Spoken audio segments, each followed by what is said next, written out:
오늘의 본문 말씀으로 한 마음과 한 뜻으로라는 제목을 함께 말씀을 나누고자 합니다. 우리 평안하셨죠? 제가 2주 정도 개척해서 2주 동안 교회를 비운 적은 없었던 것 같아요. 근데 저도 2주 동안 미국 일정을 지내면서 늘 좀 교회에 대한 생각들이 많았고요. 또 다니면서도 과연 좀 성경적인 교회의 모습이 어떤 것일까 하는 생각들을 많이 하게 되었습니다. 이 시대에 또 열방에 세워져 있는 많은 교회들이 있지만 정말 성경의 근거에서 교회들이 잘 세워져서 정말 세상 가운데 그 진리의 등대로서의 사명을 좀 잘 감당하는 교회들 되면 좋겠다라는 생각을 하면서 또 동경 앞에 기독교회도 그런 교회로 잘 세워지기를 간절히 소망하면서 기도하면서 2주를 보냈습니다. 자, 2주 이전에 나눴던 말씀이 이 사도행전 3장 말씀이죠. 3장에는 그 나면서 걷지 못한 사람이 걷게 된 내용이 기록되어져 있습니다.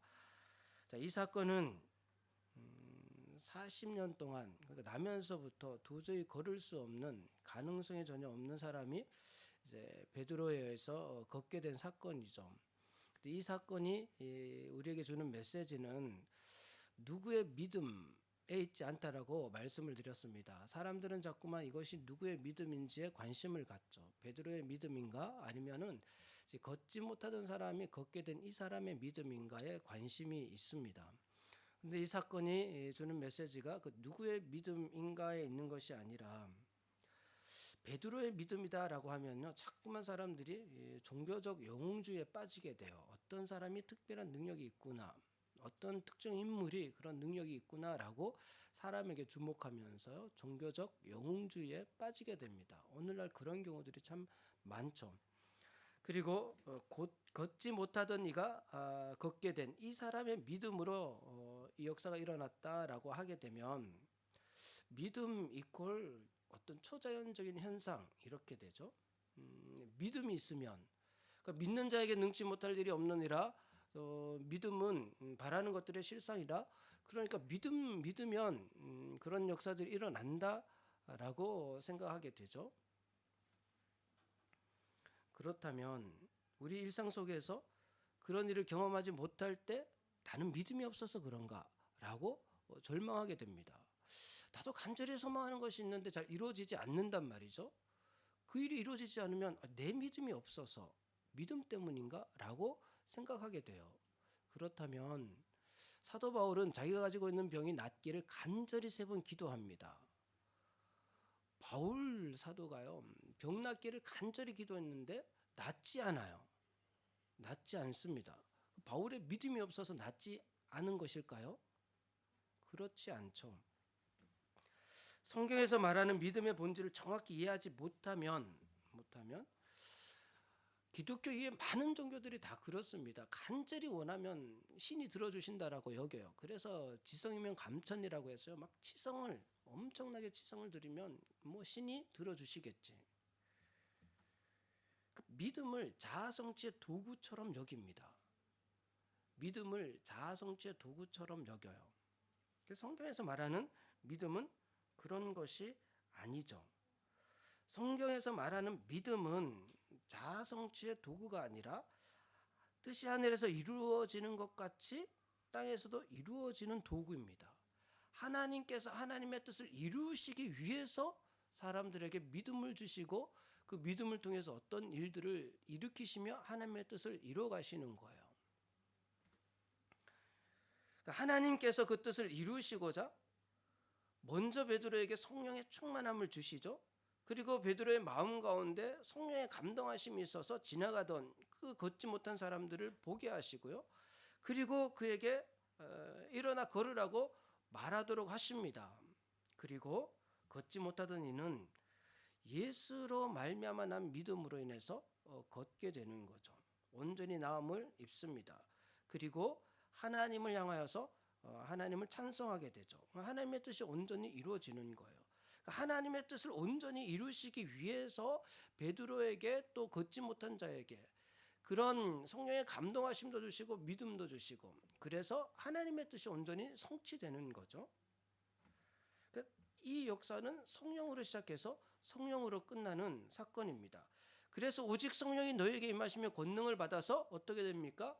증인이 되는 거예요. 이 사건을 통해서 하나님의 영광이 나타나게 되고 또 사람들에게 하나님의 뜻이 전해지게 되죠. 그러니까 성령으로 시작해서 성령으로 끝나는 유기적인 사건. 유기적이라는 말은요, 다 연결되어져 있는 사건이라는 거예요. 그런데 여기에서 한 가지가 빠지게 되면 이건 성령님의 역사하심이 아니에요. 마지막에 이 나음을 입은 자가 하나님을 찬양하지 않았다면 그거는 하나님의 뜻이 아니죠. 성령님의 역사라고 할 수 없어요. 그러니까 하나님께서 성령을 통해서 베드로에게 그 마음을 주신 것에서부터 시작해서 이 걷게 된 자의 마음까지 움직이시고 또 하나님께 찬양하도록 만드시고 이 모든 것이 성령께서 하시는 일, 하나님의 뜻을 성취하기 위해서 하신 일이죠. 그래서 우리는 사람에게 주목할 것이 아니라 성령님께 주목을 해야 돼요. 성령께서 어떻게 시작하시고 어떻게 진행하시고 어떻게 이루시는지, 그래서 성령님께 주목을 해야겠죠. 저와 여러분 안에는 이미 성령께서 임재하고 계시는 줄 믿습니다. 우리 일상 속에서도요, 동일한 성령께서 우리 안에 계시다면 우리는 무엇에 주목해야 할까요? 우리 안에 계시는 성령님께 주목을 해야 돼요. 사람이 아닙니다. 어떤 현상도 아니에요.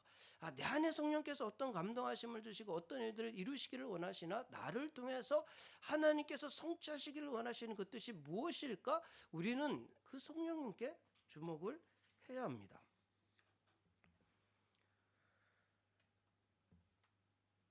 자꾸만 사람이나 현상에 주목하게 되면 성령의 선물들은 사라지게 되고요, 내 뜻대로 이루어지지 않는 어떤 상황들로 인하여서 낙심하고 절망하게 되죠. 이미 성령님의 그 유기적인 역사에서 벗어나 있는 겁니다. 벗어나 있는 상태. 저와 여러분 안에 이미 성령께서 임재하고 계시다면요, 그 성령께서 반드시 우리 안에 어떤 감동하심도 주시고 어떤 일들을 도전하도록 만드시고 무엇인가 하나님의 뜻을 이루도록 성취하도록 이끌어 가십니다. 하나님 반드시 그 뜻을 이루시죠. 그렇다면 이 믿음이 우리에게 있다면요, 우리는 항상 이 확신을 가지고 베드로처럼 담대하게 복음을 전할 수 있게 되고요, 그리고 걷게 된 이 사람처럼 뛰면서 하나님을 찬양할 수 있게 돼요. 우리의 삶 속에서도요, 동일한 성령께서 역사하고 계시니까요. 그렇게 우리가 하나님을 찬양할 때 세상 사람들로부터 칭송을 받는 크리스찬이 되는 거죠. 세상 사람들로부터 칭송을 받을 수 있도록 하나님께서 이끌어 주세요. 인도해 주세요. 우리가 무엇인가 우리 힘으로 무언가를 이루어서 되는 것이 아닙니다. 사람들이 자꾸만 오해를 하니까 베드로가 다시 한번 3장 13절부터 26절까지 이 사건의 본질이 어디에 있는지에 대해서 설명을 다시 해요. 우리에게 주목하지 마라. 우리에게 주목하지 마라. 내 능력으로 된 것이 아니라, 그리고 이 걷게 된 사람이 어떤 믿음이 있어서 된 일도 아니다. 오직 예수로 말미암아 난 믿음이다. 그것이 완전히 낫게 하는 거다. 예수님을 명확히 알면요, 우리의 삶의 모든 문제들은 온전히 낫게 돼요. 해결돼요. 우리는 이 걷게 된 자처럼 모든 상황 속에서요, 하나님을 찬양하는 삶을 살 수 있게 됩니다. 그런 삶을 살 수 있게 돼요. 지난 일주일의 삶을 한번 되돌아보세요. 과연 나는 그 성령께서 이미 내 안에 거하시고 계시는데, 성령께서 하나님의 뜻을 이루어가고 계시는데 내 삶은 정말 하나님을 찬양하는 삶인가? 아니면 자꾸만 눈앞에 어떤 현상들, 사람에게 주목하다가 낙심하고 자고자라고 그렇게 주저앉는 그런 삶을 살고 있는가? 저와 여러분이 모든 상황 속에서요, 하나님을 찬양하는 삶이 되기를 바랍니다. 그것이 성도들의 마땅한 삶의 모습이에요. 베드로가 다시 설명을 하죠. 예수로 말미암아 난 믿음, 그것이 완전히 낫게 하였다.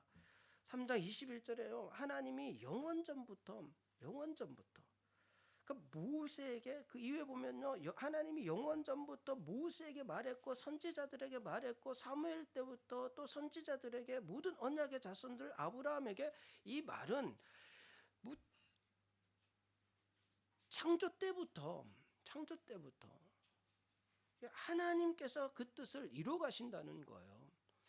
창조 때부터 하나님께서 하나님의 뜻을 이루어 가세요. 모세를 통해서 하나님의 뜻을 이루어 가시고 아브라함을 통해서 하나님의 뜻을 이루어 가시고 엘리야 때도 그렇고 또 어느 시대든 항상 하나님께서는 하나님의 뜻을 이루어 가세요. 어떤 사람들에게 필요한 믿음을 주시면서 어떤 현상들을 일으키시면서 하나님의 뜻을 온전히 이루어 가신다는 거예요. 근데 우리도 마찬가지예요. 우리의 일상의 삶 속에서도요, 하나님의 뜻을 온전히 이루어 가세요. 우리 인생 속에서도. 그렇다면 당연히 우리도 하나님께서 이루시는 일들로 인해서 하나님을 찬양하는 삶을 살아야겠죠. 그것이 성도들의 마땅한 삶이겠죠. 자, 그런데 그런 하나님의 역사들이 일어날 때 많은 사람들이요, 그 이적을 보면서 막 놀라고 또 기뻐하는 사람들이 있죠. 그런 중에 오늘 4장의 2절 보시면은 예수 안에 죽은 자의 부활이 있었다고 백성을 가르치고 전함을 싫어하여 그들을 잡음에 날이 이미 저물었으므로 이튿날까지 가두었으나, 또 4장 1절부터 3절까지 보시면은 제사장들과 성전 맡은 자와 사두개인들이 싫어해요. 그 예수님에 대해서 전하는 것을 싫어합니다. 싫어하고 그들을 잡고 가두는 자들이 있습니다. 그럼에도 불구하고 베드로는 물러서지 않고 8절에 더욱 성령이 충만하여서, 8절 이후에 보시면 이에 베드로가 성령이 충만하여 이르되 백성의 관리들과 장로들아, 또 그들에게 계속해서 예수님에 대해서 증거하죠. 자, 성령으로 세워진 교회, 성령으로 충만한 공동체는요, 세상으로부터 공격을 받습니다. 고난을 당합니다. 그럼에도 불구하고 주저하거나 물러서지 않고 한결같이 예수 그리스도를 증거하게 되죠. 그 사실이 4장에 기록되어져 있습니다. 권력자들의 위협에도 불구하고 베드로와 요한이 공회 앞에 서서 예수님에 대해서 더 담대히 증거합니다.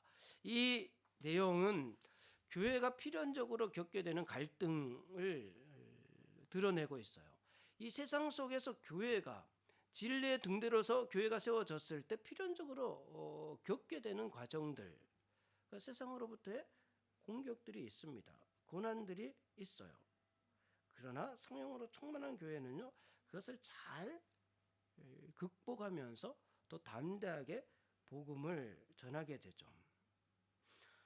저와 여러분도 마찬가지입니다. 저와 여러분도 세상 속에서 참된 크리스찬으로 살아갈 때 우리도 어려움들을 겪게 돼요. 갈등들을 겪게 돼요.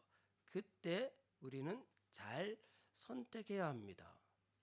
오늘 본문을 통해서 나누고 싶은 내용은 우리에게도 항상 그 선택의 관문이 있다라는 거예요. 무엇을 선택해야 할까라는 관문에 놓일 때가 있다는 겁니다. 자, 4장 우리가 읽은 본문 이전의 내용들은 1절에서 22절까지의 내용들은요, 그게 베드로와 요한이 예수님에 대해서 증거할 때 유대 지도자들이 그것을 싫어하고 베드로와 요한을 잡아서 가둡니다. 3장에는요, 많은 사람들이 심히 놀라워하죠. 그리고 사람들이 그 베드로와 요한을 막 칭송을 한단 말이죠. 그런데 유대 지도자들은 오히려 베드로와 요한을 경계하고 그들을 감옥에 가둡니다. 4장 5절 이후에는 관리들과 장로들과 서기관들, 또 6절에는 대제사장 안나스와 가야바와 요한과 알렉산더와 및 대제사장의 문중이 다 참여하여, 그러니까 유대 모든 지도자들이 다 참여해서 지금 7절에 사도들을 가운데 세우고 그 베드로와 요한을 가운데 세워놓고 이제 막 겁박을 하는 거예요. 위협을 하는 거예요. 다시 한 번만 더 예수님에 대해서 이야기하면 가만두지 않겠다라고 그렇게 위협을 하고 있죠. 그런데 이것은요, 이미 이런 상황은 이미 예견된 일이에요. 25절에 보시면 또 주의 종 우리 조상 다윗의 입을 통하여 성령으로 말씀하시기를 어찌하여 열방이 분노하며 족속들이 허사를 경영하였는고 세상의 군왕들이 나서며 관리들이 함께 모여 주와 그의 그리스도를 대적하도다. 이미 다윗 때부터 이 말은 예언되어져 있었어요. 진리의 길을 따르면 예수 그리스도를 증거하면 세상 군왕들은요 마치 자기의 자리, 자기의 권력을 잃을까 싶어서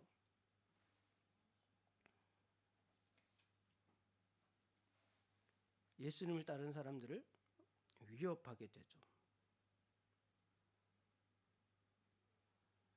자, 그런 상황 속에서 세상 사람들은 어떤 반응을 보일까요? 자, 베드로와 요한이 이적을 보이면서 진리에 대해서 증거할 때 많은 사람들이 칭송을 했어요. 야, 어떻게 대단한 일들이 일어날 수 있을까 막 그랬단 말이죠. 근데 세상 지도자들이 막 그 힘을 가지고 겁박을 해요. 더 이상 예수님에 대해서 증거하면 예수에 대해서 증거하면 가만두지 않겠다라고 한단 말이죠. 그럼 다수의 사람들은 어느 쪽을 따를까요?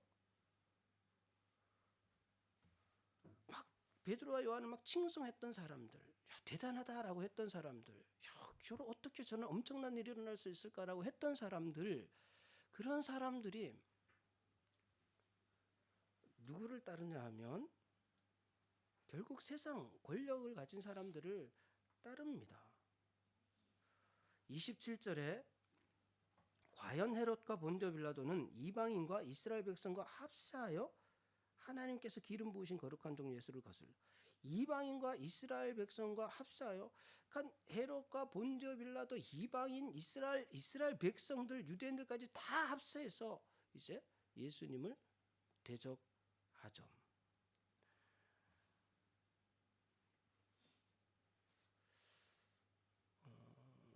그렇다면 성도들이 취해야 될 태도는 무엇일까요? 우리는 어떻게 해야 할까요?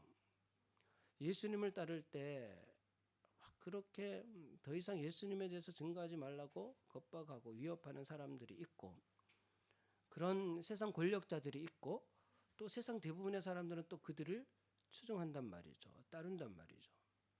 그런 중에 성도들이 취해야 될 바람직한 태도는요. 4장 19절 이후에 베드로와 요한이 대답하여 이르되 하나님 앞에서 너희의 말을 듣는 것이 하나님의 말씀을 듣는 것보다 옳은가 판단하라. 우리는 보고 들은 것을 말하지 아니할 수 없다 하니. 권력자들의 위협에 굴복할 것이 아니라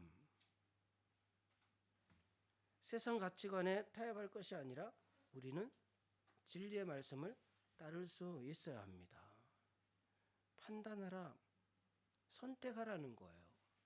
근데 이것이 쉽고 간단한 선택이 아닙니다. 하나님의 말씀을 듣는다는 것, 하나님의 말씀을 따른다는 것, 그것은요, 현재와 앞으로 닥쳐올 더 큰 고난을 감수해야 한다는 것을 전제해요. 앞으로 더 큰 위협과 더 큰 고난이 있을 것을 전제합니다. 그러니까 세상에서 누릴 수 있는 먹음직하고 보암직한 삶을 포기해야 해요. 포기한다는 것을 의미합니다. 우리가 하나님을 따른다는 것은요, 우리가 정말 오직 예수 그리스도의 복음을 믿고 그 복음 안에 살아가겠다라고 판단한다는 것, 그 선택한다는 것은 쉬운 일이 아니에요. 그러니까 좀 믿음을 지키면서도 좀 세상에서 좀 평탄한 삶을 살 수 있지 않을까. 예수를 믿으면서도 부귀영화를 누리면서 살 수 있지 않을까. 다윗도 하나님께서 기뻐하시는 그 다윗은 왕으로서 얼마나 많은 부귀영화를 누렸냐. 뭐 그렇게 생각하면서요. 예수님 믿고도 우리는 세상에서의 부귀영화를 누릴 수 있지 않을까라고 생각할 수 있는데 그렇지 않습니다.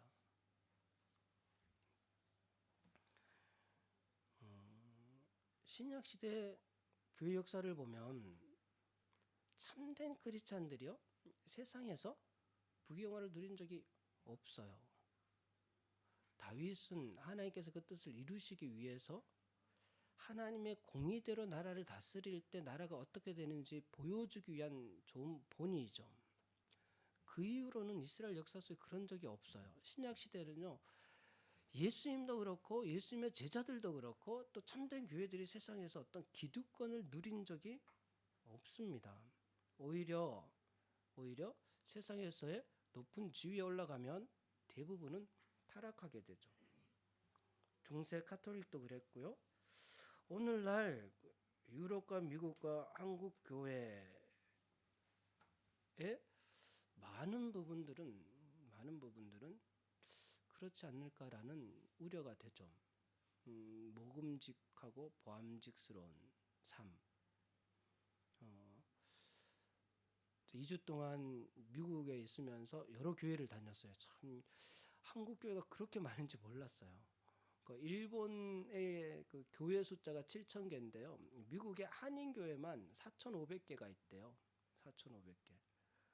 그러니까 미국에 있는 한인 성도들 숫자가 일본에 있는 모든 개신교 성도들 숫자보다 더 많아요. 더 많습니다. 뭐 수천 명 되는 교회들이 있고요. 또 미국 교회도 그 지역에 있는 좀 유명한 교회를 한번 가봤어요.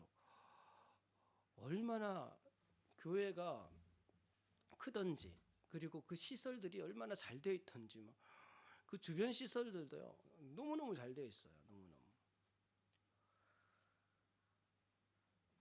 근데 제 마음 한켠에 드는 생각이 그렇게 많은 사람들이 예배를 드린단 말이죠.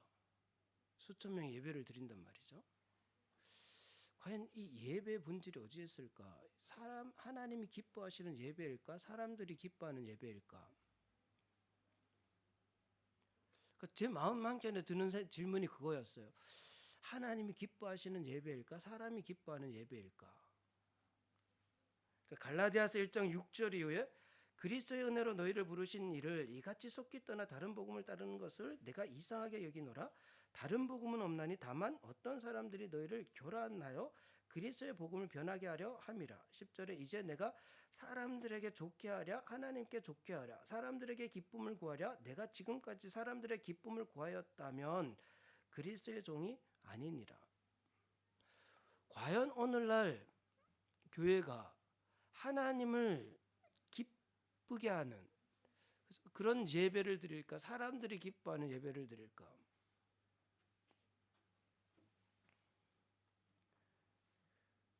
우리는 과연 어떤 것을 선택하면 살아가고 있을까요? 하나님의 말씀을 듣는 것이 옳은가? 아니면 세상 가치관을 따르는 것이 옳은가? 하나님을 기뻐하시는 삶을 살고 있나? 아니면 내가 만족할 만한, 사람들이 기뻐할 만한 그런 삶을 살아가고 있나? 항상 우리는 이 선택 가운데 놓이게 됩니다. 우리는 그 선택의 관문 앞에 놓이게 돼요. 그러니까 어느 길을 선택할 것인가? 또 28절에 보시면 하나님의 권능과 뜻대로 이루려고 예정하신 그것을 행하려고 이 성에 모였나이다. 베드로가 지금 이 상황,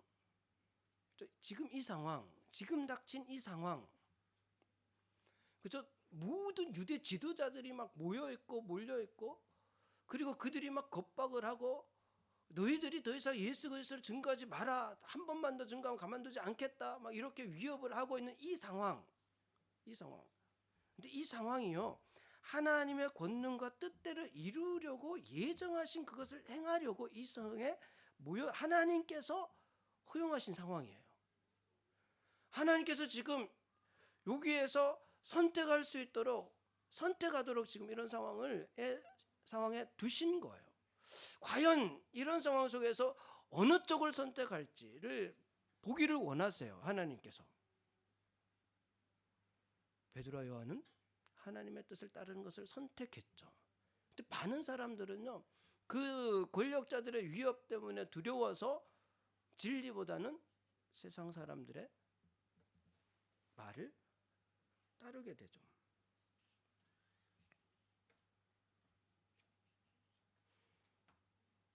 하나님께서는 교회가 고난 앞에서 어느 길을 선택할 것인지 보기를 원하십니다. 과연 우리는 하나님의 뜻을 따를 것인지 아니면 세상을 따를 것인지 이것을 보기를 원하세요. 우리가 일상을 살아가면서 하나님의 뜻을 따르며 살아가고 있는지 아니면 세상을 따라서 쫓으며 살아가고 있는지를 잘 한번 돌아보세요.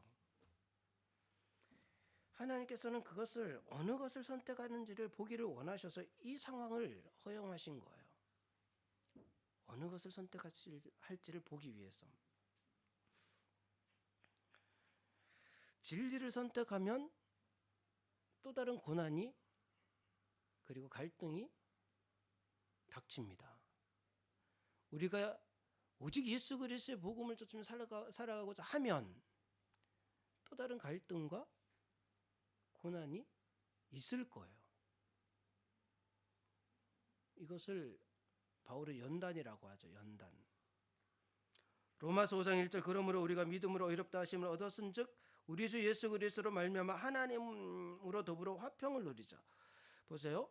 하나님으로 더불어 화평을 누리자. 그러니까 예수님을 믿어서 구원을 받았고 의롭게 되어서 그 참된 교회로서 이제 하나님과 화평을 누리는 그런 교회가 되었단 말이죠. 그런데 3절에 다만 이뿐 아니라 우리가 환난 중에도 즐거워하나니 이는 환난은 인내는 연단은 소망을 이루는 줄 알미로다. 그렇게 하나님과 화평을 누리는 교회가 성도들이 환난을 겪게 돼요. 이 환난이라는 단어는 들라보라는 동사에서 왔는데요. 포도즙 틀에서 포도즙을 짜내는 듯 그 피와 땀과 눈물과 고통을 짜낸다라는 의미를 가지고 있어요. 그 작은 환난이 아니고요. 극심한 환난이고 그 환난 중에서 즐거워하다 이 단어는요. 막 기뻐 뛰노는 마치 걷게 된 자가 막 뛰면서 걷고 하나님을 찬양한 것처럼. 근데 이 두 단어가 동시에 사용할 수 있는 단어가 아니잖아요. 포도즙 틀에서 포도를 짜내듯이 막 그 극심한 환난 속에 있는데 기뻐 뛰며 즐거워하라는 거예요. 바울은.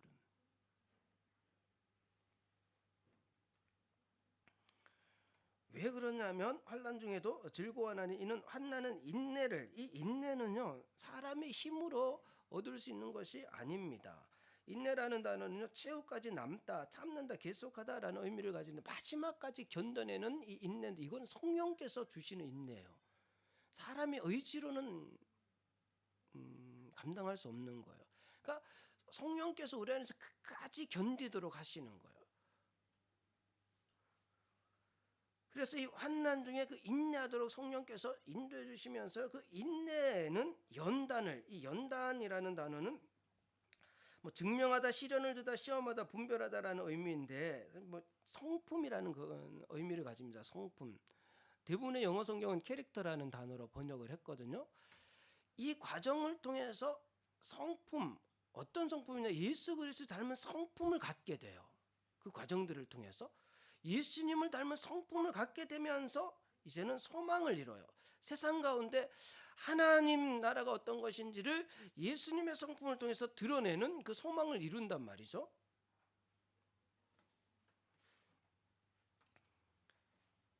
근데 로마서 5장 4절에 인내는 연단은 소망을 이루는 줄 알미로다.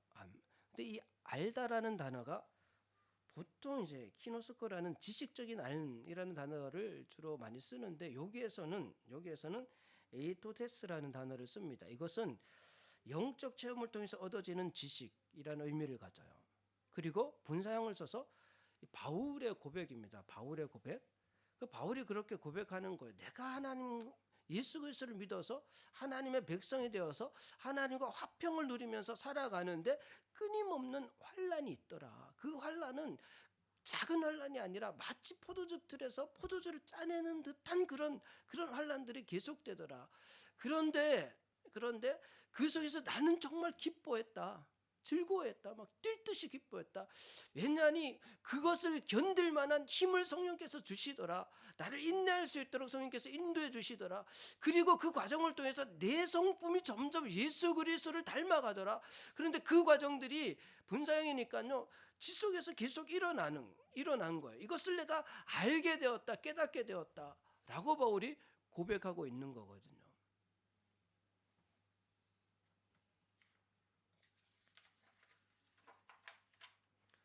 저와 여러분이 하나님의 뜻을 따를 때 결코 그 뜻을 따라 살아가는 것이 만만하지 않습니다. 않아요. 그런데 왜 많은 성도들과 교회들은 예수를 믿으면서도 전혀 어려움 없이 그렇게 부유함을 누리면서 살 수 있을까?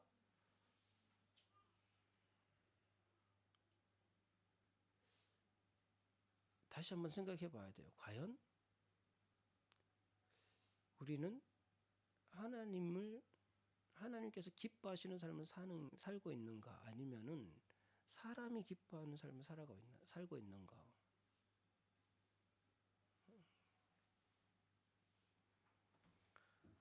하나님의 말씀을 듣는 삶을 살아가고 있나, 아니면은 세상 가치관을 따라 살아가고 있나? 광야를 지나야만 가나안에 들어갈 수 있습니다. 하루 이틀이 아니라 40년의 광야 생활이 필요해요. 그 생활은 궁핍과 결핍의 연속이죠. 그 과정을 통해서 순종의 성품을 갖게 됩니다. 베드로도요, 베드로전서 4장 12절에 사랑하는 자들아 너희를 시련하려고 오는 불시험을 이상한 일 당하는 것 같이 이상히 여기지 말고 오직 너희가 그리스도의 고난에 참여하는 것으로 즐거워하라. 이는 그의 영광을 나타낼 때 너희로 즐거워하고 기뻐하게 하려 함이라.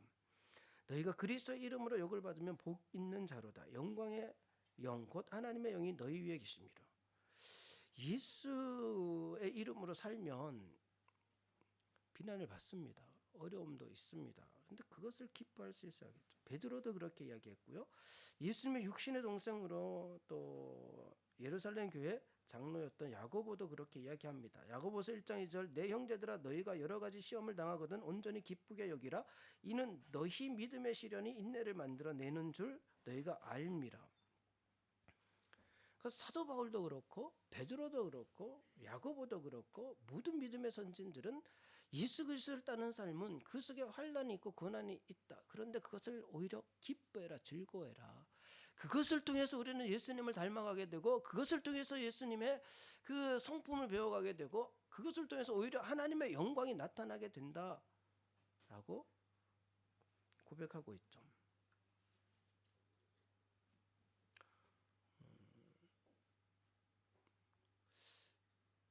자신의 삶을 되돌아볼 때도요, 우리는 하나님의 말씀을 따르기보다는 사실 세상 가치관을 따를 때가 참 많습니다. 많아요. 하나님 기뻐하시는 삶을 살기보다는 내가 기쁘고 사람들이 기뻐하는 그런 삶을 선택할 때가 많아요. 그런 마음은 사실 두 마음이죠. 두 마음. 야고보서 1장 6절 7절에 6절 7, 8절에요. 의심하는 자는 마치 바람에 밀려 요동하는 바다 물결 같은 이런 사람은 무엇이든지 죽게 얻기를 생각하지 말라. 두 마음을 품어 모든 일에 정함이 없는 자로다. 두 마음을 품고 살아가는 성도들이 참 많아요. 저를 비롯했어요. 저와 여러분이 늘 성령으로 충만하기를 바랍니다. 정한 마음, 한결같은 마음, 오직 하나님을 따르고자 하는 그 마음, 그런 마음을 갖고 살아가는 은혜가 저와 여러분에게 있기를 바랍니다. 그 길에는 반드시 환난이 있어요. 갈등도 있습니다. 위협도 있고요. 고난도 있습니다. 그런데 성령께서 반드시 이기게 하세요. 인내하도록 하시면서 반드시 견디도록 하시고 이기도록 하십니다. 그때 우리는 깨닫게 될 거예요. 그렇구나. 이 고난을 통해서 나를 연단하셔서 나를 새롭게 빚으시는 하나님의 놀라운 섭리가 있구나. 그래서요, 환난 중에도 바울처럼 즐거워할 수 있게 돼요. 이상하죠? 모든 환경은 너무나도 고통스러운데 마음 내면에는요, 하나님을 기뻐하게 돼요. 너무너무 감사하게 돼요. 하나님을 찬양하게 돼요. 근데 그 삶을 보고 세상 사람들은 야, 예수님 따르는 사람은 정말 다르구나. 예수를 믿는 사람들은 정말 다르구나. 라는 것을 알 수 있게 되죠. 그것이 성령께서 인도하시는 삶입니다. 그런 삶을 살기를 사모하는 저와 여러분이 되기를 바랍니다.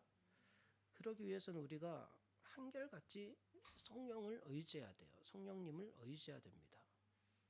그러니까 우리는 지금도 그렇고 앞으로도 항상 그 선택의 관문에 놓이게 돼요. 하나님의 뜻을 따를 것인가, 세상 가치관을 따를 것인가, 하나님 기뻐하시는 삶을 살 것인가, 내가 만족할 만한 삶을, 아니면 사람들에게 만족을 주는 삶을 살 것인가, 이 선택의 관문에 놓이게 되고요. 하나님의 뜻대로 살고자 결심하면, 그 뜻대로 살고자 하면 또 다른 갈등과 어려움들이 있습니다. 있어요. 그래서 한결같이 우리 성령님을 의지할 때 그 고난들을 우리가 얼마든지 헤쳐나갈 수 있게 되고요. 그 삶을 통해서 예수 그리스도가 증거되게 돼요. 자, 베드로가 그 어려움을 당할 때 8절에 이에 베드로가 성령이 충만하여 이르되 백성의 관리들과 장로들아, 그저 자기를 위협하는 그 지도자들 앞에서 베드로가 성령이 충만하여서 오히려 더 담대하게 예수님을 증거하죠. 사실 얼마 전까지만 해도 베드로는요, 여종 앞에서도 예수님을 부인했던 사람이에요. 여종 앞에서도 나는 예수님 모릅니다 라고 부인했던 사람이에요. 그런데 지금 유대 모든 지도자들이 모여있는 그런 상황 속에서도 막 겁박하고 위협하고 있는 그런 상황 속에서도 오히려 더 담대하게 예수님을 증거하죠. 16절에 우리도 부인할 수 없다. 나는 어떤 정말 속된 말로 목에 칼이 들어와도 내가 진리를 부인할 수 없다. 내가 예수님을 부인할 수 없다. 우리는 보고 들은 것을 말하지 아니할 수 없다. 나는 오직 하나님의 뜻을 따르겠다. 성령이 임하니까 베드로가 이렇게 담대해진 거예요. 성령이 임하니까. 그러니까 내 힘으로 뭔가 하려고 하지 마시고요. 우리 안에 성령께 관심을 두세요. 성령께서 내 삶을 그렇게 이끌어 주시도록 사모하셔야 합니다. 성령께 우리 자신을 맡길 수 있어야 되죠. 성령께서 어떤 위협도 두려워하지 않는 마음 주시고 담대하게 예수 그리스도를 증거할 수 있는 마음도 주세요. 그 문제는 우리가 성령님에 대해서 매우 둔감하다는 거예요. 우리는 성령님에 대해서 너무 둔감해서요, 성령께 우리 자신을 맡기지 못해요. 그 성령께서 내 안에서 어떻게 역사하고 계시는지를 잘 몰라요. 그러니까 성령께서 하시는 말씀을 듣지 못하고 또 깨닫지 못해요. 그래서 어떻게 해야 될지 막 이것 때문에 고민하게 되죠. 방황하게 되죠. 다행인 것은 성령께서는 항상 공동체 안에서 역사하고 계시다는 겁니다. 베드로가 그 일을 겪고 그 어려움을 겪고 다시 모여있던 무리에게로 옵니다. 4장 23절에 사도들이 모이면 그 동료에게 가서, 그러니까 동료들에게 가요. 제사장들과 장로들의 말을 다, 그 상황들을 다 알려요. 24절에 그들이 듣고 한 마음으로 하나님께 소리를 높여 이르되, 그 이야기를 듣고 야, 우리 큰일 났다, 빨리 도망가든지 무슨 수를 써야지, 뭐 이렇게 한 것이 아니라 그 자리에 있던 사람들이요, 한 마음으로 하나님께 소리를 높여 이르되 대주제여 천지와 바다와 그 가운데 만물을 지으신 이시여 하나님을 오히려 찬양해요. 31절 그들이 한 마음으로 기도하죠. 빌기를 다음에 모인 것이 진동하더니 무리가 다 성령이 충만하여 담대히 하나님의 말씀을 전하니라. 한 성령께서 그 공동체 안에 같은 마음을 주셔서 그래서 모두가 함께 하나님의 뜻을 따를 수 있도록 인도해 주세요. 그래서 이 공동체가 나아가는 방향대로 나아갈 수 있도록.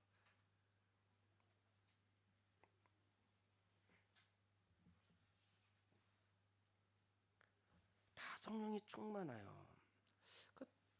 이런 성령이 충만한 공동체 안에 있는 것이 큰 복입니다. 저와 여러분이요, 동경 아가페 기독교회가 이런 공동체가 되기를 사모하세요. 우리는 정말 모두가 성령으로 충만한 공동체.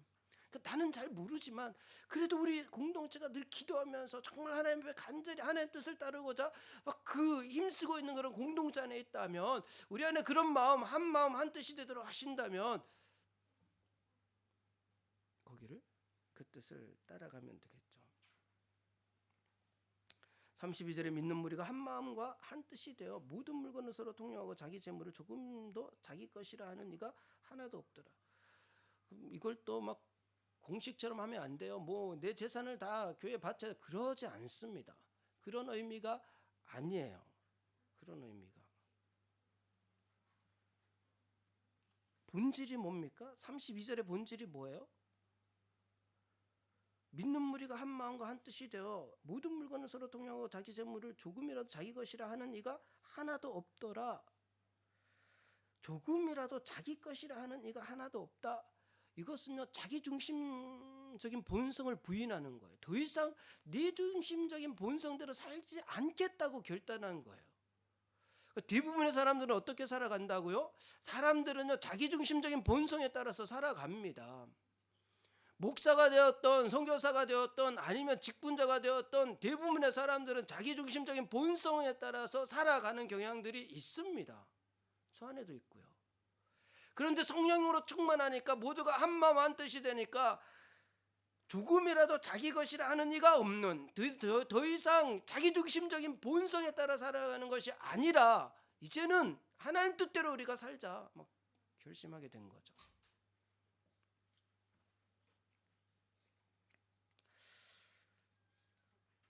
저와 여러분이 동경 아페 기독교회가 성령으로 충만한 공동체가 되기를 바랍니다. 우리는 더 이상 나 중심적인 본성으로 사는 존재들이 아니에요. 하나님의 뜻을 쫓으며 살아가는 크리스찬이 된 거예요. 모든 상황에서 하나님의 뜻을 따르며 살아가야 하는, 마땅히 그런 삶을 살아야 하는 그런 크리스찬이 된 거예요. 주변에 다른 교회는 그러지 않던데요. 미국 교회는 이렇게 하던데요. 아니면 어떤 큰 교회들은 이렇게 하던데요. 한국의 어떤 대형 교회는 이렇게 하던데요.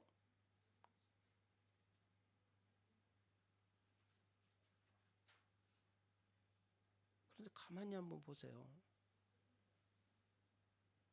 하나님을 기쁘게 하는 것인지 사람을 기쁘게 하는 것인지.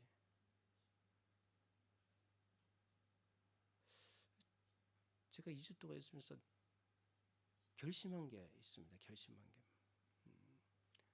너무 교회들이요, 규모도 있고 또 예배도 화려하고, 같이 갔던 일행들은 다 정말 미국 교회 대단하다. 미국에서 목회하는 목사님들은 그들이 가지고 있는 그 프라이드가 이만저만 높은 게 아니에요. 그래서 절대 그 미국 목사님들이 가지고 있는 그 프라이드를 건드려서는 안 된다라고 이제 같이 갔던 일행 중 한 명이 그러더라고요. 그 높은 그 학력과, 그죠? 미국에서 신학을 했으니까요. 그리고 높은 기독교적 문화, 그리고 아주 세련된 예배와 그 모든 것들이 잘 갖춰져 있으니까요. 그렇게 예배를 드려요.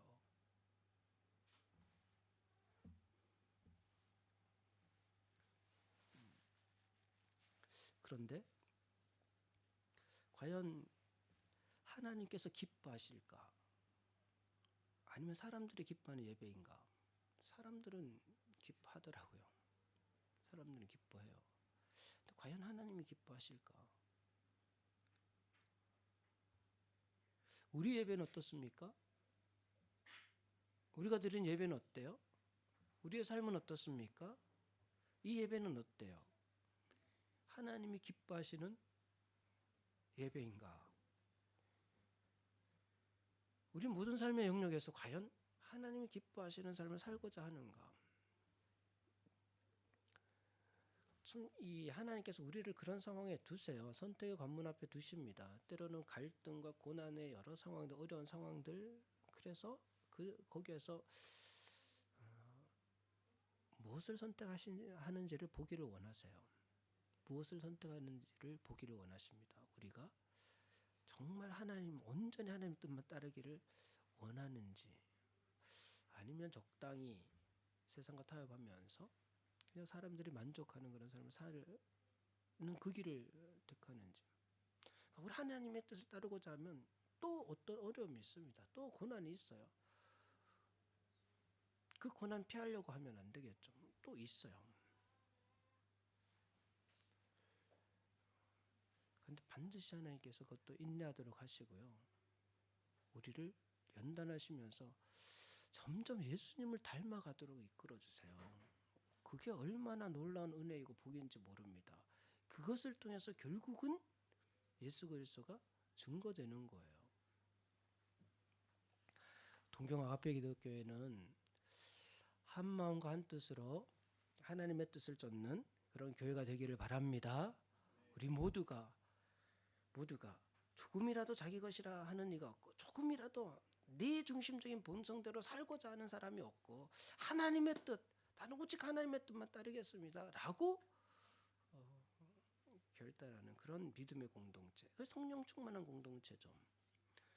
그래서 세상 가운데 예수님을 증거하는 그런 공동체로 세워지는 은혜가 동경 앞에 기독교 위에 있기를 바랍니다. 하나님 아버지 감사합니다. 오늘도 사도행전 말씀을 함께 나눕니다. 우리가 살아가면서 정말 하나님의 뜻을 따를 것인지 아니면 세상을 따를 것인지 선택해야 될 때가 참 많습니다. 우리는 스스로도 알지 못한 채 세상을 따르며 살아가고 있습니다. 주님, 다시 한번 말씀을 통하여서 우리 스스로를 점검해 보며 온 무리가, 동경 앞에 기독교의 모든 성도들이 어느 한 사람 자기 것이라고 주장하는 것이 아니라, 자기 본성대로 살고자 하는 것이 아니라, 모두가 정말 성령으로 충만해져서 하나님의 뜻을 온전히 따르고자 결단할 수 있는 그런 믿음의 공동체 될 수 있도록 인도하여 주시옵소서. 주님께서 함께 하실 줄 믿고 또 인도하여 주실 줄 믿습니다. 감사드리며 모든 것을 예수님의 이름으로 기도드립니다. 아멘.